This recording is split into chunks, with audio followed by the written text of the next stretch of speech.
Air filter maintenance and replacement. To take care of our vehicle's air filter, you will need a flat and cross screwdriver, pliers, WD-40, air filter oil, and a new air filter. On two-cylinder models, the air filter is located between the handlebar and the seat. First, let's take off the passenger seat, then the driver's seat. To easily remove plastic rivets, spray some WD-40 on them. Remove the side panels. Remove the clips that hold the airbox cover in place.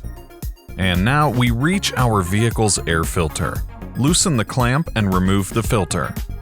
Check the air filter before every ride, especially if you ride in dusty conditions.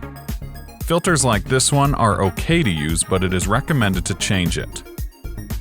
Air filters like this one have to be changed immediately. If not, it can easily damage your vehicle's engine. So how do you properly prepare a new air filter for use? Spray the special air filter oil on the foam part of the filter. Do not spray the oil on the paper part of the filter. That could damage it. If you have a reusable foam air filter, use more oil to fully soak it. Squeeze out any excess oil. Put the filter back in the airbox and tighten the clamp. Do not over-tighten to avoid damaging the plastic tube. Put the airbox cover and clamps back on. Spray WD-40 on the mounting points to ease the assembly.